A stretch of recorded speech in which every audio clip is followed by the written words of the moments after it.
G'day, ZiggyD here, and I'm exhausted, so here's a super simplified and lazy patch notes summary of the stuff that actually matters to 99% of players.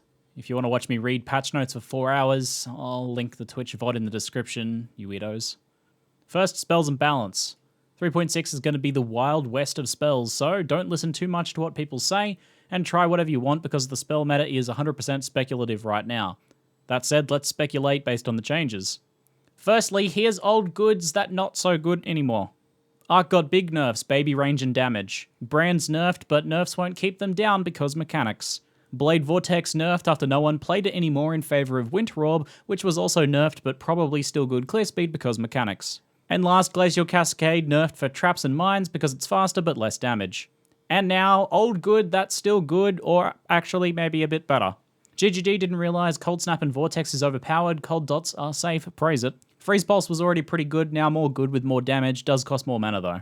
And finally, probably new good stuff. Ethereal Knives, holy crap that damage buff. Ice Traps unforgotten about, probably viable again after years of being locked in the attic and fed buckets of fish heads to sustain life. Chain Support, damage penalty now way smaller, big clear with less drawback. Spark buff and Fork buff, is this a sign?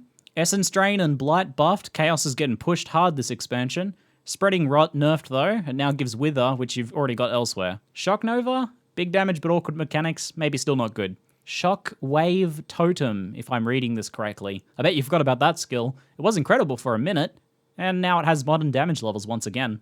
And lastly, Cremation. Big damage again, still probably a bit annoying to use. Heaps of other spells buffed, but these are the ones that stood out. Now let's rapid fire passive tree changes. Shadow is sexy and now is tree matches. Sexy new start area nodes. Energy Shield is getting a lot of love. ES Leech, ES Amounts, love for Hybrid. And this ungodly node that adds your mana as Energy Shield, what the hell is this thing? I love it. Cast Speed is not useless on the tree anymore. Nodes are better and more of it everywhere.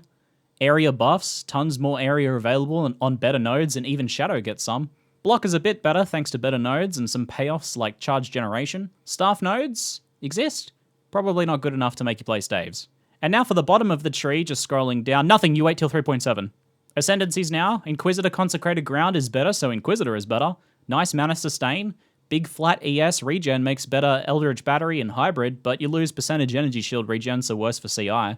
You get to explode the brains of enemies that try to freeze you because standing on Consecrated Ground makes you element immune, and if you stop moving, you poop out Consecrated Ground. So if you get frozen, you stop moving and make Consecrated Ground, which means you're immune to freeze, which means you won't be frozen, which means you won't stop moving, but if you freeze tries to stop you, then you become immune. What was I saying? Trickster, better channeling support, way better support and payoff for Energy Shield combined with Evasion. My dreams of Evasion Energy Shield are actually becoming a thing. You get Ghost Shrouds every second that make you take less damage, make you attack and cast faster, and heal your Energy Shield when you get hit based on how much Evasion you have. All this to say, you're tankier and faster, but you want to actually try and get both Energy Shield and Evasion to take full advantage of it.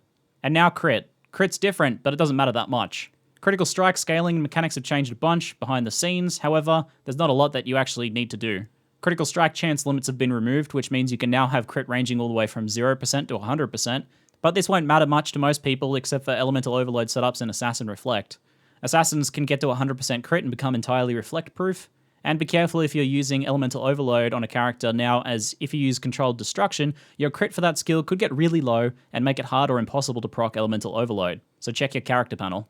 The other thing to know is that Consecrated Ground is good for any crit build now, as it makes monsters it affects more likely to be crit. Get it if you can in your crit builds. And finally, here's Leech. Leech has been changed a lot in how it works, and being realistic, we don't really need to get into all the math and minutiae of how it actually works. Let's just cover what it actually means for your builds. Leech now has much shorter duration of only 5 seconds. This means Slayer's Overleech is much weaker, probably still good, but you're not going to have minutes of Leech uptime, just a few seconds, so big hit to Slayer. All the confusing scaling stats for Leech have changed, they're still confusing, and people have been making all sorts of crazy graphs to understand it, here you go. But again, instead of getting all mathy, let's just say what's actually useful and what isn't. Quotation marks, maximum recovery per Leech, quotation marks, is in effect your Leech duration, so it's useful for Slayers. Quotation marks, increased total recovery per second, quotation marks, is useless 99% of the time. Unless you're attacking a single enemy once every few seconds with a big slow single hit, it's not going to give you any appreciable benefits on most builds. You can effectively ignore this stat. Quotation marks increased maximum total recovery per second, quotation marks, is good for all leeches. It's basically how much your leech can be healing you, and it's one stat you want for sure to make your leech stronger. And finally, quotation marks increased life recovery rate quotation marks is always a good stat. It does everything you want it to do in all the right ways, including making your leech stronger. Scion Slayer has had her max recovery per leech halved, so she's got a much smaller duration on her Slayer leech effect. It's a big nerf for sure. And a final note on leech, there is now a ton of spell damage leeched as energy shield available on the tree, a support gem, and in other places. If you're playing an energy shield direct damage spellcaster, then make sure you take advantage of this. That all said, if we're being truly honest with ourselves here, none of this really matters. Get some leech nodes in your leech. The leech nodes have leech stuff on them that makes it better, and some of them will not do much and others will do something. You probably won't really need to think about it that much, except if you're energy shield, then think about getting leech now, because ZiggyD has unlocked the cabinet with your older brother's Legos in it that you aren't supposed to play with because you might choke on them. That's it. 3.6 is hype. I'm going to sleep. Good night.